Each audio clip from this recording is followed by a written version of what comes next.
हिंदी अध्याय 166 दबाव। वांग टेंग ने अपना सामान नीचे रखा और घर के माहौल से परिचित होने के लिए घर में घूमने लगा। घर की अच्छी तरह से सफाई की गई थी। उसमें सब कुछ था, एयर कंडीशनर, वॉशिंग मशीन, अलमारी, बुकशेल्फ, सोफा। कोई भी फर्नीचर गायब नहीं था। हालांकि वहां कोई रोजमर्रा की जरूरत की चीजें नहीं थीं।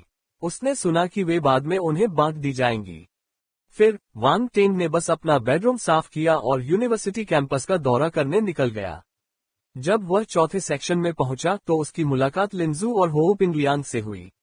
उनके माता पिता अभी जाने की तैयारी कर रहे थे। हो पिंगलियांग के पिता ने मुस्कुराते हुए कहा, सैन्य अकादमी में अब आपको एक कॉमरेड माना जाता है। आपको अपने सहपाठियों के साथ अच्छी तरह से बातचीत करनी होगी। मैं समझता हूँ, पिताजी, हो पिंगलियांग ने सिर हिलाकर जवाब दिया। तुम बचपन से ही जिद्दी रही हो, लेकिन औरतें थोड़ी कमजोर होती हैं। स्कूल में अपना ख्याल रखना याद रखना।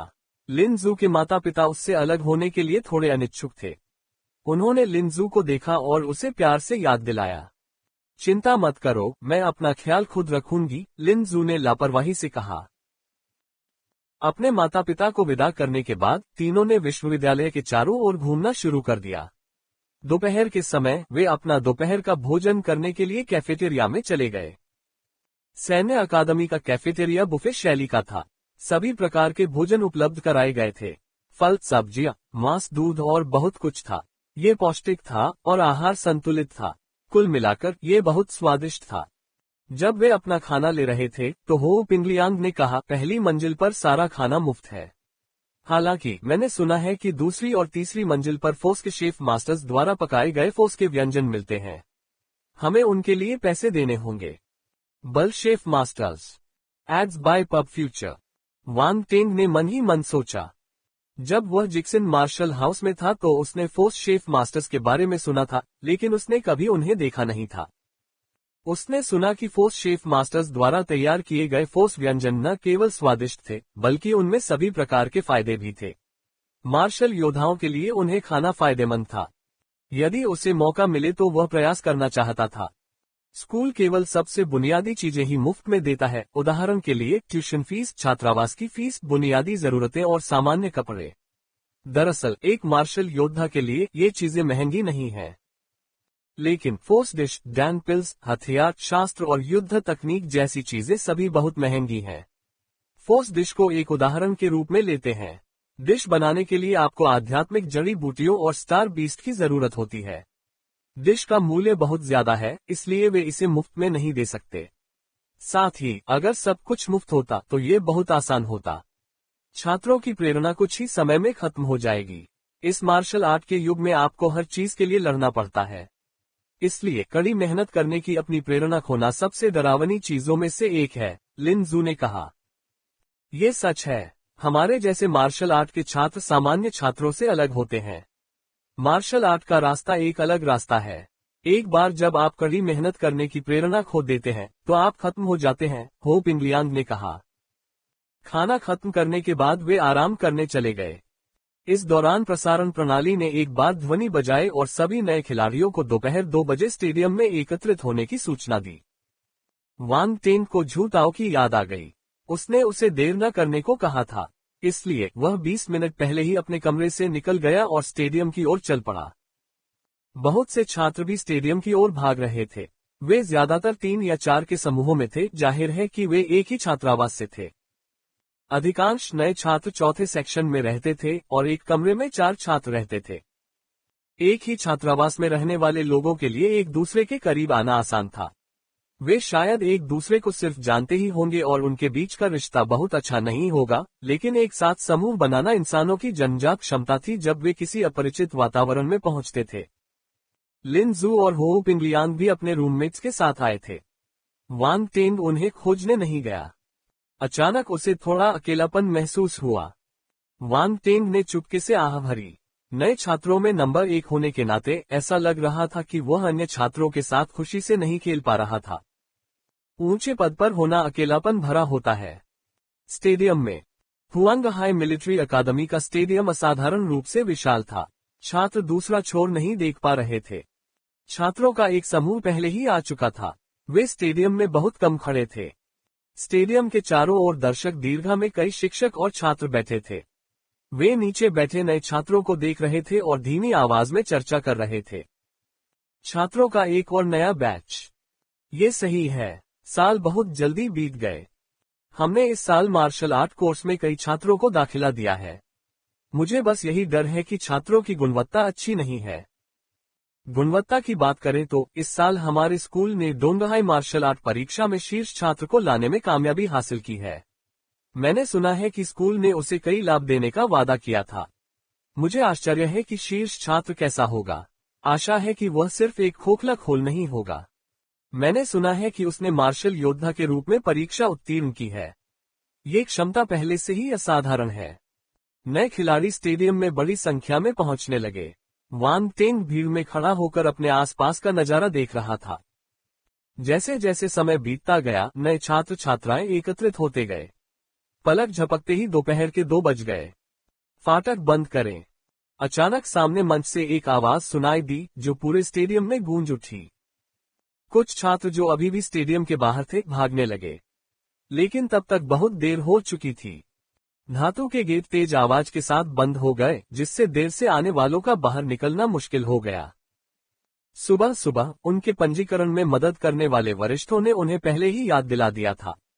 प्रसारण में उन्हें देर न करने के लिए भी कहा गया था, लेकिन हमेशा कुछ लोग ऐसे होते थे जो इसे दिल पर नहीं लेते थे, इसे कुछ भी नहीं मानते थे।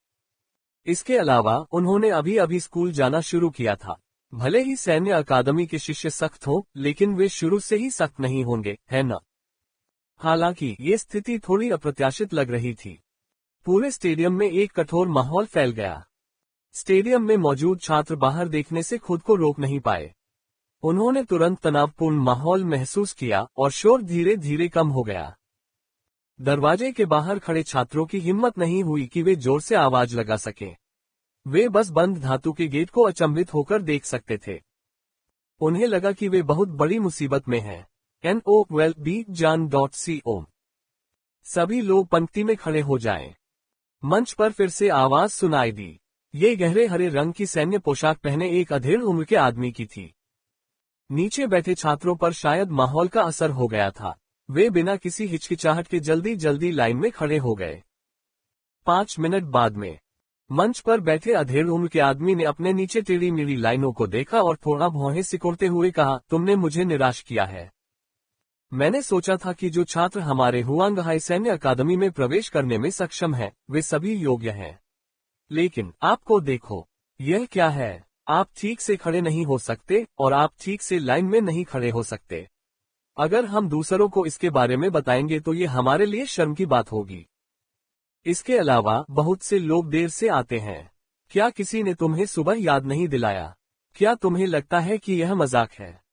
सैन्य अकादमी सैन्य प्रतिभाओं को निखारती है। एक सैनिक का काम नियमों का पालन करना है। हर आदेश का पालन बिना चूके किया जाना चाहिए। मार्शल योद्धा भी इसका अपवाद नहीं है। चूंकि तुमने ये रास्ता चुना और हमारे विश्वविद्यालय में प्रवेश किया, इसलिए आज से तुम्हें हुआंगहाई के नियमों का पालन करना होगा। अगर तुम ऐसा नहीं कर सकते तो तुम अपना सामान पैक करके घर जा सकते हो। मैं तुम्हें नहीं रोकूंगा। जैसे जैसे वह आदमी बोलता गया, उसकी आवाज तेज होती गई। ध्वनि तरंगे ऊपर तक फैल गईं, जिससे छात्रों के कान के पर्दे फटने का खतरा पैदा हो गया। नीचे बैठे नए छात्र पीला पड़ने से खुद को नहीं रोक पाए। कितना प्रबल आभा मंडल! वान टेंग भीड़ के बीच खड़ा था और उसे लगा कि उसके सिर से अदृश्य दबाव उस पर पड़ रहा है। उसके चेहरे का भाव थोड़ा बदल गया। ज्यादातर नए छात्र मार्शल शिष्य थे, इसलिए उन पर दबाव ज्यादा नहीं था। वान टेंग पहले से ही 3 स्टार सैनिक स्तर का मार्शल योद्धा था, इसलिए यह उसके लिए कोई मायने नहीं रखता था। हालांकि इस अधेड़ उम्र के आदमी ने वहां मौजूद सभी नए छात्रों पर अपना प्रभाव डाला हुआ था। वह बहुत शक्तिशाली था। अध्याय 167, कोई उपाधि प्रदान करें। स्टेडियम में इतनी शांति थी कि पिन गिरने की आवाज भी सुनाई दे रही थी। हर नए खिलाड़ी पर भयानक दबाव था। अधेड़ उम्र के आदमी की मौजूदगी में कुछ नए छात्रों को सांस लेने में दिक्कत होने लगी। वे अपनी पीठ झुकाने के अलावा कुछ नहीं कर सके। सभी नए छात्र बड़ी मुश्किल से अपना भरण पोषण कर रहे थे। वान टेंग ने उनके पीले चेहरों को देखा और सोच समझकर अपनी ठुड्डी को छुआ। क्या उन्हें भी उनसे सीखना चाहिए और दुख व्यक्त करना चाहिए? NOWELLBEIN.CO। यदि वह बहुत अधिक आराम से दिखे तो वह थोड़ा असहज लगेगा। जैसे ही वह इस बारे में सोच रहा था, उसने महसूस किया कि कुछ लोग उसके शरीर पर नजरें गड़ा रहे हैं। वह अपना सिर घुमाए बिना नहीं रह सका। हम वान टेंग ने कुछ नए छात्रों को देखा जो थोड़े गंभीर दिख रहे थे, लेकिन इसके अलावा उन्होंने कोई असहजता नहीं दिखाई। ये नए लोग भले ही मार्शल योद्धा न हो, लेकिन उनकी क्षमता निश्चित रूप से उन्नत स्तर के मार्शल शिष्यों से अधिक थी। हुआंगहाई मिलिट्री अकादमी वास्तव में देश के शीर्ष विश्वविद्यालयों में से एक थी। सभी नए छात्र असाधारण लोग थे। वान टेंग सिर्फ अपने आसपास के छात्रों को ही देख पा रहा था। दूसरी जगहों पर भी उनके जैसे और लोग होंगे, लेकिन भीड़ ने उन्हें रोक दिया था, इसलिए वह उन्हें देख नहीं पाया। इस अनुपात के आधार पर काफी संख्या में नए छात्र इस मानक तक पहुंचने में सफल रहे। कुछ नए छात्रों को अन्य कारणों से विश्वविद्यालय में प्रवेश मिला, इसलिए उनकी योग्यताएं थोड़ी कमजोर थीं। लेकिन एक छोटे तालाब में एक बड़ी मछली की तरह अगर आप उन्हें सामान्य विश्वविद्यालयों में भेजते हैं तो वे बहुत उत्कृष्ट होंगे। वान टेंग अपने विचारों में डूबा हुआ था। उसे देख रहे नए छात्रों की आंखों में आश्चर्य था। वह बहुत ही सहज और शांत दिख रहा था, जिससे वह रहस्यमय लग रहा था। अधेड़ उम्र के उस व्यक्ति ने अपना आभामंडल ढीला नहीं किया। इसके बजाय वह सभी पर दबाव डालना जारी रखता रहा। फिर उन्होंने उदासीनता से कहा, आज स्कूल का पहला दिन हो सकता है, लेकिन मैं आपको बताना चाहता हूं कि हुआंगहाई के नियम पहले दिन से ही शुरू हो जाएंगे। जो छात्र देर से आएंगे वे स्टेडियम के चारों ओर 20 चक्कर लगाएंगे। Ads bye pub future. यदि आप शाम 5 बजे से पहले खाना खत्म नहीं कर पाते हैं, तो आपको आज रात खाना खाने की अनुमति नहीं है। 20 राउंड। मार्शल आर्ट का अभ्यास करने वाले किसी व्यक्ति को यह कोई बड़ी बात नहीं लगी, लेकिन ये 400 मीटर का स्टेडियम नहीं था। दृश्य अनुमान के अनुसार एक राउंड कम से कम 4000 मीटर का था। 20 राउंड का मतलब था 80 किलोमीटर, जो मैराथन की दूरी से दोगुनी थी। उनके पास दौड़ पूरी करने के लिए केवल 3 घंटे से भी कम समय था। यहां तक कि उन्नत स्तर के मार्शल शिष्य भी ऐसा नहीं कर पाते। इससे उनकी जान जा सकती थी। धातु के गेट के बाहर देर से आने वालों के चेहरे पर तुरंत सफेद दाग पड़ गए। कुछ तो दर्द से रोने भी लगे। मैं मरने जा रहा हूं। मैं दौड़ना कैसे खत्म कर सकता हूं? अगर मुझे पता होता कि ऐसा होने वाला है तो मैं सैन्य अकादमी के लिए आवेदन नहीं करता। वे हमें पहले दिन ही मौत के घाट उतार देते हैं। क्या यह नरक है? वान टेंग का चेहरा अजीब हो गया। उसने देर से बाहर आए छात्रों को दया से देखा और उनके लिए 3 सेकंड का मौन रखा। जो अन्य नए छात्र समय पर पहुंच गए थे, वे गंभीर हो गए। उन्हें दूसरे छात्रों पर दया आ रही थी, लेकिन वे खुद को भाग्यशाली मान रहे थे। हे भगवान, मैं भाग्यशाली था कि मैं देर से नहीं पहुंचा। अगर नहीं पहुंचा तो मैं भी उन्हीं जैसी मुश्किल स्थिति में फंस जाऊंगा। मौन। अधेड़ उम्र के आदमी ने डांटा। उसका रौब दोगुना हो गया और देर से आने वाले छात्रों पर टूट पड़ा। संपूर्ण शांति। एड्स बाय पब फ्यूचर। शोर फिर गायब हो गया। उठो और भागो अभी। अगर किसी ने एक शब्द भी बोलने की हिम्मत की तो तुम्हें निकाल दिया जाएगा, अधेड़ उम्र के आदमी ने ठंडे स्वर में कहा। देर से आने वाले लोगों ने एक दूसरे को देखा। उनके पास अपनी किस्मत को स्वीकार करने के अलावा कोई विकल्प नहीं था। उनमें से कुछ ने आगे बढ़कर स्टेडियम के बाहर ट्रैक पर दौड़ लगाए। जब दूसरे छात्रों ने ये देखा तो वे भी उनके पीछे चल पड़े। आखिरकार वे परिस्थितियों से नहीं निपट सकते थे। भागने के अलावा वे क्या कर सकते थे? वे निष्कासित नहीं होना चाहते थे। दर्शक दीर्घा में बैठे पुराने छात्र चुपके से हंसने लगे। ये शुरू हो रहा है, ये शुरू हो रहा है। हमारी हुआंगहाई की परंपरा अब शुरू हो रही है। मध्यम आयु वर्ग के व्यक्ति ने जब नए खिलाड़ियों को स्टेडियम के बाहर पूरी ताकत से दौड़ते देखा तो उसने सिर हिलाया। उसका सिर हिलाना लगभग अदृश्य था। फिर उन्होंने कहा, तुम्हें भागना तो होगा, लेकिन जो मैं कहता हूं उसे तुम्हें ध्यान से सुनना होगा। मैं अपने भाषण के बाद छात्रों को यादृच्छिक रूप से चुनूंगा और उनसे सवाल पूछूंगा। अगर कोई मेरे सवाल का जवाब नहीं दे पाता है तो आपको तब तक दौड़ना जारी रखना होगा जब तक मैं संतुष्ट नहीं हो जाता। देर से आने वाले, क्या तुम शैतान हो? तुम अवश्य ही शैतान हो। पहले मैं अपना परिचय दे दूं। मैं हुआंगहाई मिलिट्री अकादमी के मार्शल आर्ट सेक्शन का अध्यक्ष पेंग युवानशान हूं। यद्यपि उस अधेड़ उम्र के व्यक्ति की आवाज बहुत तेज नहीं थी, फिर भी वह सभी के कानों में स्पष्ट रूप से पहुंची। छात्रों ने उसके कठोर और सख्त तरीकों का अनुभव किया था, इसलिए किसी ने भी अपनी किस्मत आजमाने की हिम्मत नहीं की। सभी ने खुद को तैयार किया और ध्यान से उसकी बात सुनी। यह अभी का पहला पाठ था। मुझे उम्मीद है कि आप सभी इसे याद रखेंगे। कुछ लोग पूछ सकते हैं कि सैन्य अकादमियों को इतना सख्त और कठोर क्यों होना पड़ता है। मैं आपको बताता हूं कि ऐसा क्यों है। हमारी ट्यूशन फीस, सामान्य जीवन यापन का खर्च और कई अन्य फीसें आपके लिए निःशुल्क हैं। जिन चीजों के लिए पैसे की जरूरत होती है, जैसे आध्यात्मिक दान, शास्त्र और युद्ध तकनीकें, वे बाहर की तुलना में बहुत सस्ती हैं। ये पैसा कहाँ से आता है? हमारा देश आपको तैयार कर रहा है। शिक्षित लोग गरीब हैं, जबकि मार्शल योद्धा अमीर हैं। आप में से कई लोग साधारण पृष्ठभूमि से हैं। यदि आप विश्वविद्यालय में प्रवेश नहीं लेते हैं, तो आप बहुत कुछ हासिल नहीं कर पाएंगे, चाहे आपकी प्रतिभा कितनी भी ऊंची क्यों न हो। आपको पाने के लिए देना होगा। ये सिद्धांत नहीं बदलेगा, चाहे आप कहीं भी जाएं। आप विश्वविद्यालय में शांतिपूर्ण जीवन का आनंद लेने के लिए सैन्य अकादमी में प्रवेश नहीं करते हैं। मुझे आपको ये बताना है कि मार्शल योद्धा, खास तौर पर सैन्य अकादमियों के मार्शल योद्धा, आपकी कल्पना से थोड़े अलग हैं। मार्शल योद्धाओं को कई लाभ मिलते हैं, लेकिन वे जिम्मेदारियां भी निभाते हैं। देश और यहाँ तक कि दुनिया को भी उनकी जरूरत है। इसलिए हम मार्शल योद्धाओं को सब कुछ देते हैं। छात्रों, आप संभावित मार्शल योद्धा हैं। आपके कंधों पर जिम्मेदारी बहुत भारी है। हो सकता है कि आप इसे अभी न समझ पाएं, लेकिन एक दिन आप इसे समझ जाएंगे। जब इस दुनिया को हमारी जरूरत होगी मार्शल योद्धाओं की, हम अग्रिम मोर्चे पर खड़े होंगे। हमारे पीछे हमारे परिवार और दोस्त हैं। युद्ध योद्धा सूर्य और चंद्रमा को अपने कंधों पर उठाने वाले दुर्जय योद्धा नहीं होते। वे मनुष्य होते हैं जिन्हें दुनिया का बोझ उठाना पड़ता है। जैसे ही पेंग युवानशान की आवाज पूरे स्टेडियम में गूंजी, सभी लोग धीरे धीरे गंभीर हो गए। राष्ट्रपति फिर से शुरुआत कर रहे हैं। पुराने छात्रों का दिल भारी हो गया, लेकिन फिर भी वे बेकाबू होकर आंखें घुमा रहे थे। क्या हर साल नए छात्रों को बेवकूफ बनाना ठीक था? ये तो सिर्फ नए छात्रों का जमावड़ा है। वह इतना भावुक क्यों है? प्रश्नवाचक चिन्ह। वांग टेंग अवाक रह गया। बेशक यह ऐसी चीज नहीं है जिसके बारे में आपको अभी सोचना पड़े।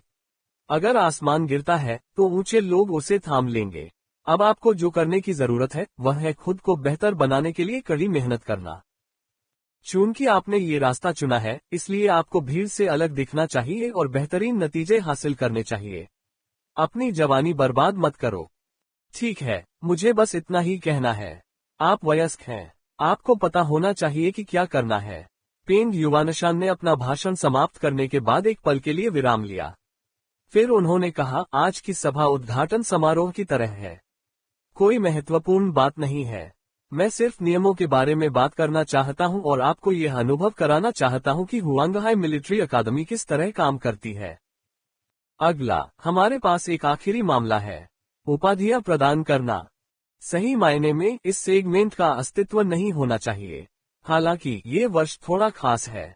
आप सभी के बीच एक नए छात्र ने ये सम्मान पाने में कामयाबी हासिल की है। मुझे यकीन है कि आप सभी ने इस नए छात्र के बारे में पहले भी सुना होगा। वह डोंगहाई की मार्शल आर्ट परीक्षा का शीर्ष छात्र है और उसने मार्शल योद्धा के रूप में परीक्षा उत्तीर्ण की है। उसे हमारे स्कूल में भर्ती किया गया है और उसे सार्जेंट की उपाधि दी जाएगी। जैसे ही पेंग युवानशान ने ये घोषणा की, पूरे स्टेडियम में आश्चर्य की आवाजें सुनाई देने लगीं, हालांकि अभी अभी वे उससे डर गए थे।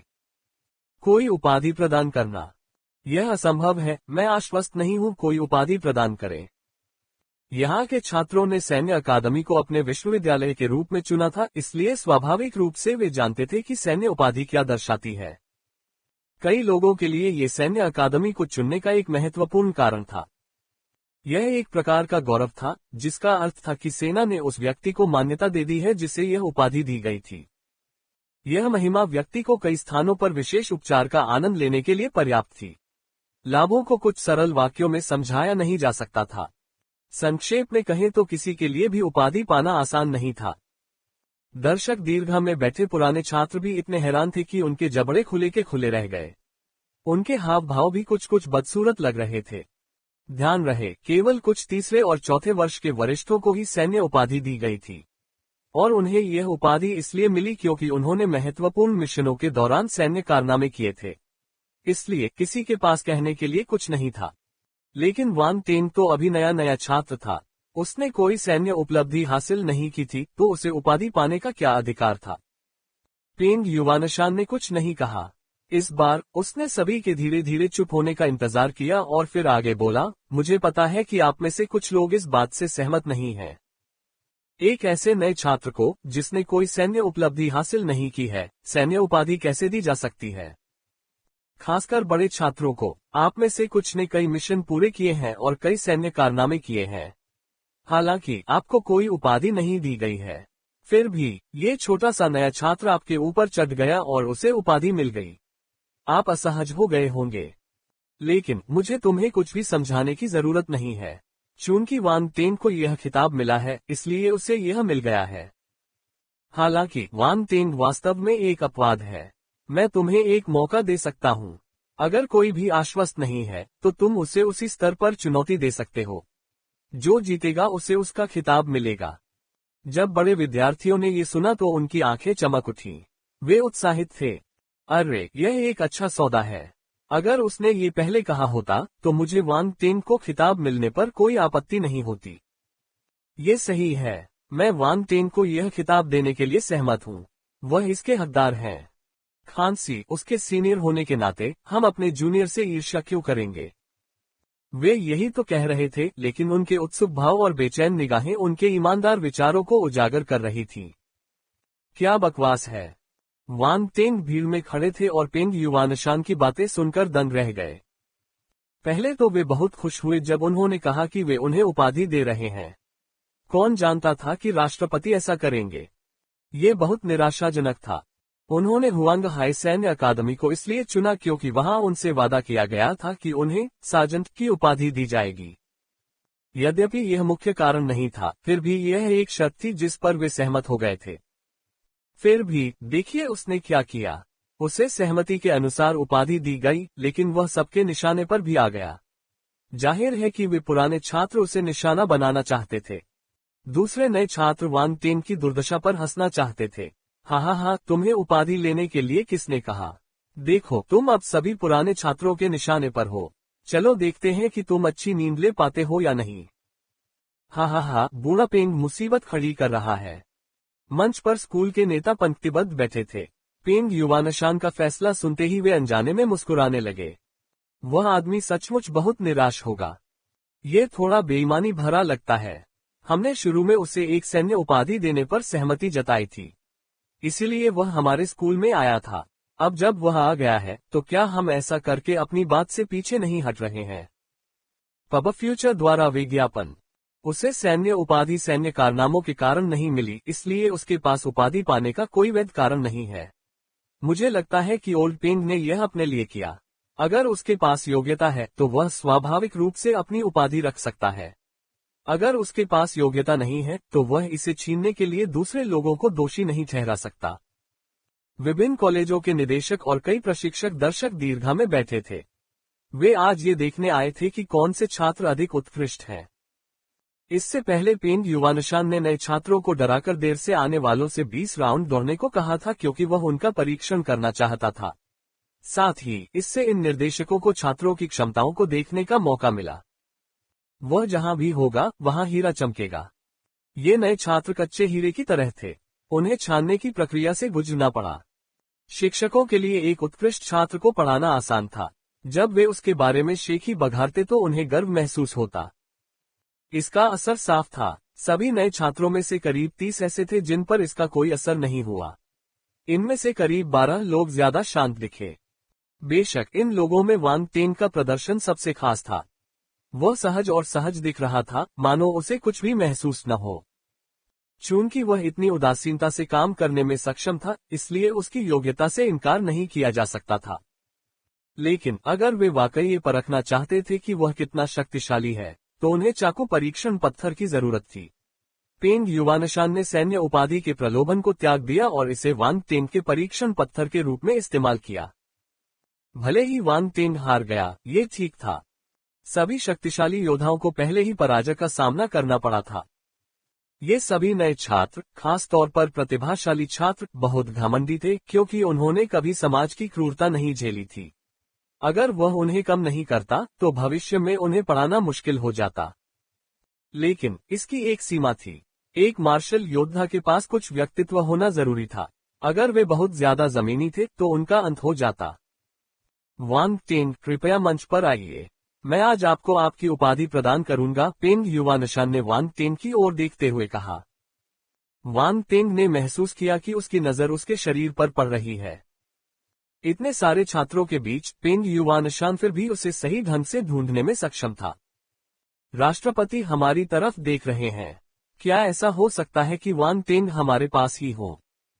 मैं डोंगहाई से हूँ। मैंने वांग टेन की तस्वीर देखी है, लेकिन वह मुझे नहीं दिख रहा है। भाई, क्या आप वांग टेन हैं? नहीं, नहीं। अगर आप नहीं हैं, तो आप आगे क्यों चल रहे हैं? ओह, पीछे से किसी ने पाद दिया है। बहुत बदबूदार है। अरे, ये सच में है। क्या तुम ही थे जिसने पाद दिया था? जब उसके आसपास के छात्रों ने पेंग युवानशान को उनकी ओर देखते हुए देखा, तो उनके मन में एक विचार कौंधा। वे चर्चा करने लगे। क्या वांग टेन इतना शर्मीला है? पेंग युवानशान ने चिल्लाया। वांग टेन, शर्मीली होना नरक में जाए। क्या मैं शर्मीला हूँ? यदि आपने मुझे इस स्थिति में न डाला होता तो क्या मैं शर्मिंदा होता? वह थोड़ा असहाय महसूस कर रहा था। हालांकि स्थिति पहले ही इतनी खराब हो चुकी थी, इसलिए उसके पास मंच पर चलने के अलावा कोई विकल्प नहीं था। पब फ्यूचर द्वारा विज्ञापन। माफ करें। उसके आसपास के छात्र दंग रह गए। ये व्यक्ति, जो पूरे समय चुप रहा था, वास्तव में वांग टेन था। वह वांग टेन है। अभी उसने कुछ नहीं कहा। वह सचमुच शांत है। शांत। मुझे लगता है कि वह डर गया है। शश, ऐसा मत कहो। उसे कुछ सम्मान दो। पुरुष छात्र यही कह रहे थे। छात्राओं की आंखें धमकी भरी किरणें छोड़ रही थीं। अरे, वांग टेन थोड़ा सुंदर है। अरे, तुम उस पर क्यों फिदा हो रही हो? वो तो बस एक सुंदर फूल है। हम जैसी महिलाओं को बहुत ज्यादा सती नहीं होना चाहिए। हम उनके रूप रंग से मोहित नहीं हो सकती। ये सही है। पुरुष सोया सॉस के सूअर के पैर हैं। वे स्वादिष्ट होते हैं, लेकिन वे चुलबुले होते हैं। एक उद्धरण चिन्ह। वांग टेन जब अपने आसपास हो रही बातचीत को सुनने लगा तो वह अवाक रह गया। क्या मैं डर गया हूँ? अगर आपको नहीं पता कि क्या हो रहा है तो बकवास मत करो। मैं बस अपने दिल की सुन रहा हूँ।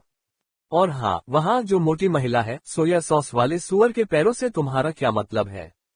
क्या तुम्हें यकीन है कि तुम खाने की बात नहीं कर रही हो? कृपया मेरे जैसे ही चैनल पर बने रहें। मंच पर चढ़ते हुए उसने अपने दिल में शिकायत की। जब वह पेंग युवानशान के पास खड़ा था तो उसके चारों ओर तीव्र गुस्से का माहौल था। खांसी। वांग टेन, तुम पूरे गुस्से में लग रहे हो। पेंग युवानशान ने अजीब तरह से खांसते हुए पूछा। हाँ, मैं हिम्मत नहीं करूंगा। वांग टेन ने अपने चेहरे पर मुस्कुराहट ला दी। इसी समय सैन्य पोशाक पहने एक सुंदर वरिष्ठ बहन सैन्य वर्दी का एक सेट लेकर चली आई। ठीक है, अब और समय बर्बाद नहीं करते। NOWELLBEIN.CO। पेंग युवानशान के होठों के कोने थोड़े फड़क उठे। कितने समय बाद किसी छात्र ने उससे बात करने की हिम्मत की थी। ऐसा लग रहा था कि आखिरी बार 9 साल पहले ऐसा हुआ था। वह आदमी अब बहुत ऊंचे पद पर था। फिर भी जब भी वह उसे देखता तो वह अब भी बिल्ली से सामना होने वाले चूहे जैसा व्यवहार करता। जैसी कि उम्मीद थी, उनमें शिक्षा का अभाव था। एक पल के लिए उसके दिमाग में यादें कौंध गईं। फिर उसने सीनियर बहन से सैन्य वर्दी का सेट लिया और वांग टेन से कहा, वांग टेन, पिछले कई साल हो गए हैं जब किसी नए छात्र को अंतिम बार सम्मानित किया गया था। मुझे खुशी है कि तुम आए हो। हालांकि आपका रास्ता अभी शुरू ही हुआ है। आपका भविष्य लंबा है। मुझे उम्मीद है कि जब आप अपने चौथे वर्ष में स्नातक होंगे तो आपके नाम पर और भी बहुत कुछ होगा। मुझे भी उम्मीद है कि एक दिन मैं तुम्हें सामान्य लबादा पहने हुए देख सकूंगा। उनके बगल में खड़ी सीनियर बहन काफी करीब खड़ी थी। जब उसने ये वाक्य सुना तो उसकी आंखें चौड़ी हो गईं। जनरल लबादा। सामान्य लबादा क्या था? पब फ्यूचर द्वारा विज्ञापन। केवल एक जनरल ही जनरल लबादा पहन सकता था। सभी सैनिक उसके सामने झुकते थे। राष्ट्रपति को वांग टेन से इतनी बड़ी उम्मीदें थीं। उनके पीछे बैठे प्रशिक्षक भी हैरान थे। क्या राष्ट्रपति की अपेक्षाएं कुछ ज्यादा ही थीं? दर्शक दीर्घा में बैठे पुराने छात्र यह सुनकर दंग रह गए। फिर वे अवाक रह गए। उनमें से कुछ ने तो भौहें सिकोड़नी भी शुरू कर दी। वे ईश्वर की प्रिय संतान थे, लेकिन राष्ट्रपति ने कभी उनसे ये शब्द नहीं कहे थे। फिर भी आज उन्होंने एक नए छात्र से ये शब्द कहे। क्या हम उससे कमजोर हैं? कोई भी आश्वस्त नहीं था। नीचे बैठे नए छात्र अचंभित थे। वांग टेंग अद्भुत है। फक जनरल क्लोक। वांग टेंग अब से मेरा भाई है। भाई टेंग, तुम सबसे अच्छे हो। आवाज टूट जाती है। बॉस, क्या आपको नौकरों की जरूरत है? मैं आपकी सुरक्षा में रहना चाहता हूँ टिल्ड। वांग टेंग ने अचानक अपना सिर उठाया और सफेद मूंछ वाले अधेड़ व्यक्ति को घूरने लगा। उसकी आंखों में आश्चर्य की एक चमक दौड़ गई। हालांकि जब उसने दूसरे पक्ष के होठों के कोनों को थोड़ा ऊपर उठते देखा, वांग टेंग को ज्ञान प्राप्त हुआ। भाड़ में जाओ। वह फिर से मूर्ख बन गया। ये धूर्त बूढ़ा लोमड़ी बहुत दुष्ट है। भविष्य में अगर किसी ने मुझे धूर्त कहने की हिम्मत की तो मैं उससे लड़ूंगा। मेरे सामने बैठे इस बॉस की तुलना में मैं एक नवजात शिशु की तरह पवित्र हूँ। गलत किया गया .jpg। नहीं, मैं उसे मुझ पर नियंत्रण नहीं करने दे सकती। वांग टेंग, आओ, ये सैन्य वर्दी ले लो और तुम सार्जेंट बन जाओगे। पेंग युवानशान ने अपने चेहरे पर आए भाव को वापस ले लिया। ऐसा लग रहा था जैसे धूर्त बूढ़े लोमड़ी वाला भाव कभी आया ही नहीं था। सचमुच, उसने अभी अभी जानबूझकर वह धूर्त मुस्कान प्रकट की थी। तो क्या हुआ अगर तुम्हें पता चल गया कि मैंने तुम्हें बेवकूफ बनाया है? यह मेरा बिछाया हुआ जाल है। भले ही आप इसमें फंसना न चाहें, लेकिन आपको फंसना ही पड़ेगा। वांग टेंग को उसके विचार समझ में आ गए। उसके दिमाग में गियर तेजी से घूमने लगे। सिर्फ इसलिए कि तुमने मुझसे कहा है, मैं इसे क्यों लूं? मुझे अपनी गरिमा कहाँ रखनी चाहिए? चूंकि आप नियमों के बारे में बात करना चाहते हैं, इसलिए मैं नियमों द्वारा निर्धारित सीमाओं के भीतर ही चलूंगा। राष्ट्रपति ने अभी जो शब्द कहे वे अनुचित थे। उन्हें ये पद मिलने के बाद भी अन्य लोग उन्हें चुनौती देकर यह पद छीन सकते हैं। ये नियम निश्चित रूप से सैन्य अकादमी में मौजूद नहीं था। इसका कोई मतलब नहीं था। ये सोचते हुए वांग टेंग मुस्कुराया। पेंग युवानशान ने जब मुस्कान देखी तो उसके दिल में बेचैनी की भावना तुरंत महसूस हुई। वांग टेंग ने शांति से कहा, मुझे यकीन नहीं है। एक चीनी भाषा में किसी पुरुष को सुअर जैसा घोड़ा कहना मतलब होता है कि वह पुरुष इश्कबाजी करने वाला है। अध्याय 169। भाई टेंग, आपसे मिलकर खुशी हुई। भाई टेंग, आप अद्भुत हैं। मैं आश्वस्त नहीं हूँ। NOWELLBEIN.CO। वांग टेंग की शांत आवाज पूरे स्टेडियम में फैल गई। वहां मौजूद हर कोई उसे सुन सकता था। इस समय चाहे वे नए छात्र हों या पुराने छात्र या पीछे बैठे निर्देशक और प्रशिक्षक, सभी को झटका लगा। एक कठिन छात्र। यह विचार प्रशिक्षकों के मन में कौंध गया। साथ ही उनके होठों के किनारे पर एक रहस्यमयी मुस्कान उभर आई। एक मेहनती छात्र अच्छा था। एक मेहनती छात्र दिलचस्प था। उन्हें कठोर छात्र पसंद थे। दिलचस्प बड़े छात्र हंस पड़े। वे खुद को और अपनी अज्ञानता को लेकर इस अति मूल्यांकन पर हंस रहे थे। कुछ लोगों को पहले से ही समझ में आ गया था कि क्या हुआ। राष्ट्रपति अभी वांग टेंग की तारीफ कर रहे थे और उन्हें उनसे बहुत उम्मीदें थीं। हालांकि जब उन्होंने सबके सामने ये कहा और वांग टेंग को एक ऊंचे स्थान पर रखा, तो वे वास्तव में अपने लिए और अधिक दुश्मनों को आमंत्रित कर रहे थे। अब नए छात्रों में वांग टेंग के प्रति अधिक सम्मान था। जब वह मूर्ख बन गया तो प्रतिशोध लेने का साहस और किसमें था। मेरा भाई वांग वास्तव में प्रभावशाली है। पेंग युवानशान ने आंखें सिकोड़कर एक खतरनाक मुस्कान दी। वांग टेंग, आप हमें अपनी चिंताएं बता सकते हैं। हमारी सैन्य अकादमी में सख्त अनुशासन है, लेकिन ये कोई अनुचित जगह नहीं है। अगर आपको कोई नाखुशी है तो मैं आपसे समझदारी से बात करूंगा।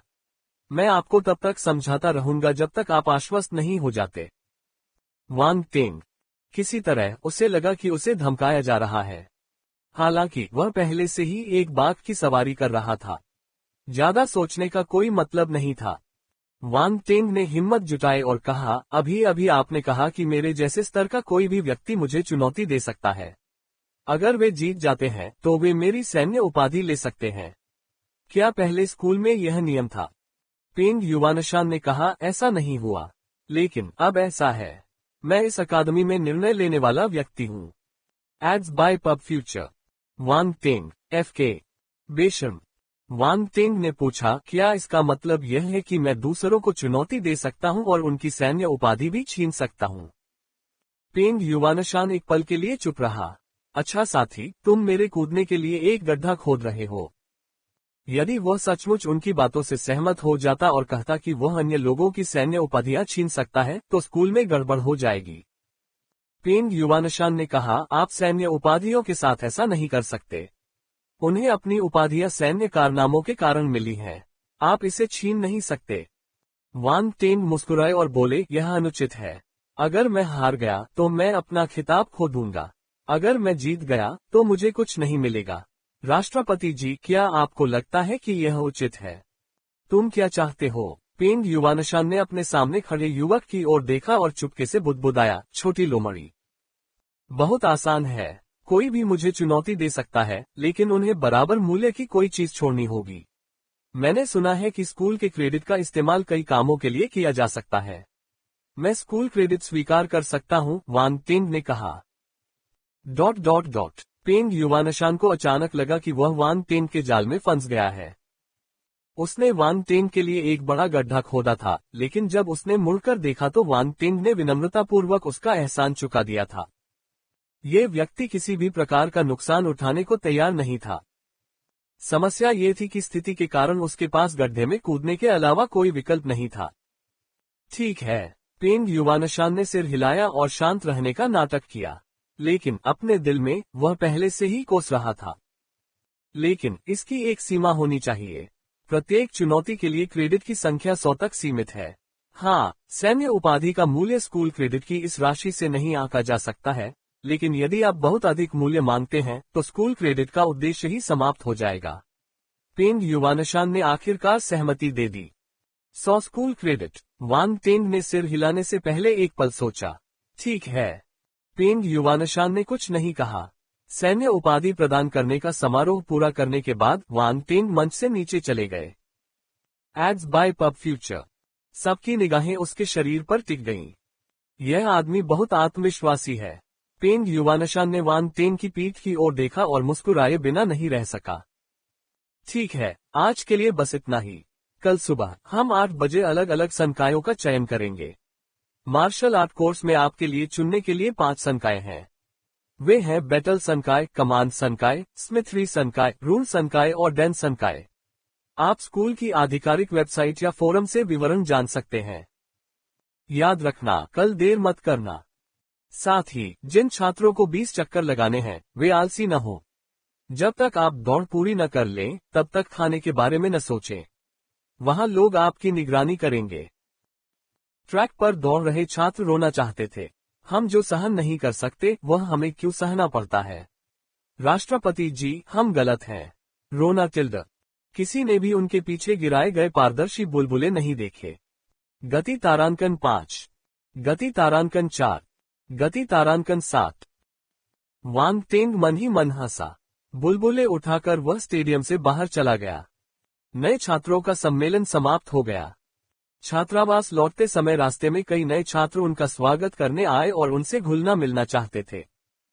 वांग टेंग खुद को असहाय महसूस कर रहा था। वह जितनी जल्दी हो सके इस जगह से निकल सकता था। वहां बहुत सारे लोग थे जो उसका अभिवादन कर रहे थे, इसलिए वह उनके नाम भी याद नहीं रख पाया। वह उनमें बिल्कुल भी अंतर नहीं कर पाया। भाई टेंग, भाई टेंग। अचानक किसी ने उसे फिर से बुलाया।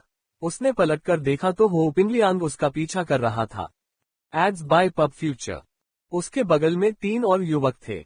वे उसके रूममेट हो सकते हैं। भाई टेंग, अभी भी सुबह है और अभी खाने का समय नहीं हुआ है। चलो हम अपनी रोजमर्रा की जरूरत की चीजें ले लें, हो पिंगलियांग ने कहा। जरूर, लेकिन तुम मुझे भी भाई क्यों कह रहे हो? वांग टेंग अवाक रह गया।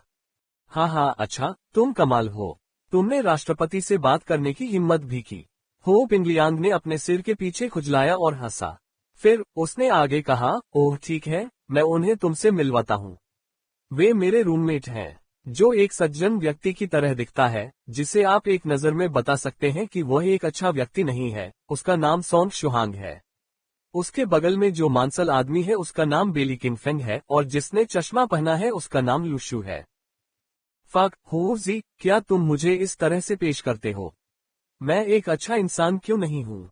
सोंग शुहांग ने गुस्से से अपनी आंखें घुमाई। लू शू ने शांति से कहा, वर्तमान समाज में जो कोई भी अच्छा व्यक्ति दिखता है वह संभवतः अच्छा नहीं होता।